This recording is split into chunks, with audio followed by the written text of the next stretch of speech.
జై శ్రీమన్నారాయణ. సహజంగా ఇప్పుడు చాలామంది పితృదేవతల యొక్క పూజ నిర్వహించడానికి తరచూ శ్మశాన వాటికి వీలున్న సమయంలో వచ్చి వెళ్తూ ఉంటారు వాళ్ళ యొక్క పితృదేవతల పూజ కార్యక్రమాలు చేసుకోవడానికి. ఈ తరుణంలో ఇంటి దగ్గర నుండి పూజా సామాగ్రి తీసుకొని బయటికి మన శ్మశాన వాటికి వచ్చే ముందు కుటుంబంలో ఉండే పెద్దలు వెళ్ళే వాళ్ళకి కొన్ని సూచనలు ఇస్తూ ఉంటారు.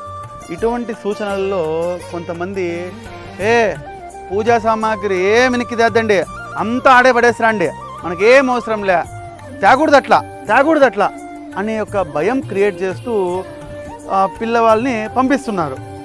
ఇక్కడికి వచ్చిన తర్వాత శ్మశాన వాటికలో పూజలు నిర్వహించుకున్న తర్వాత వాళ్ళ పెద్దలు చెప్పిన మేరకు వాళ్ళ పిల్లలు ఏం చేస్తున్నారు, పూజ నిర్వహించిన తర్వాత ఉదాహరణకి ఒక సమాధి ఒక మన పితృదేవుల గుర్తుని సమాధిగా పెట్టింటాం కదా, ఆ సమాధిని శుభ్రం చేయడానికి ఇంటి దగ్గర నుంచి ఒక బిందె నీళ్లు తెచ్చింటారు. సమాధి అంతా నీళ్లు పోసి బాగా కడిగేస్తారు. బిందె భద్రంగా ఎత్తుకొని పోయి బండ్లో పెడతారు. పసుపు కుంకుమ చల్లేస్తారు, అది ఓకే.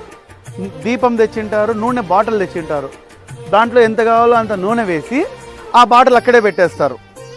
ఇస్త్రాకులు ఎక్కువ తెచ్చింటే అక్కడే పడేస్తారు, ఎంత అవసరమో పెట్టుకొని. నెక్స్ట్ గ్లాసులు, ఇంకా ప్రతి ఒక్కటి ఏదైతే వాళ్ళకి తెస్తామో అన్నీ వాడతామా, ముఖ్యమైనవి. ఉదాహరణకు వాళ్ళ నైవేద్యం క్యారీలో తెస్తారు, స్టీల్ క్యారీ కానీ ఏదైనా క్యారీ కావచ్చు, ఆ క్యారీని తీసుకొని వెళ్ళి భద్రంగా బండ్లో పెట్టుకుంటారు. అంటే ఏదైతే విలువ ఉంటుందో అవి మాత్రం ఇంటికి తీసుకెళ్తారు. ఏవైతే డబ్బు తక్కువ అని, ఉదాహరణకి ఆయిల్ బాటిల్ కావచ్చు, కుంకుమ పసుపు కావచ్చు, ఇలాంటి బేసిక్ నెసెసరీ థింగ్స్ ఎవరైతే తక్కువ రేటుకు దొరుకుతాయో అవి అక్కడే పెట్టేసి వాల్యుబుల్ థింగ్స్ అంటే స్టీల్ క్యారీ కావచ్చు, నీటి బింది కావచ్చు, ఇవి తీసుకొని ఇంటికి వెళ్తున్నారు. అంటే మనము ఆలోచించాల్సిన విషయం ఏంటంటే అవి ఎందుకు అక్కడే వదిలేయాలి, ఇవి ఎందుకు ఇంటికి తీసుకుపోవాలి?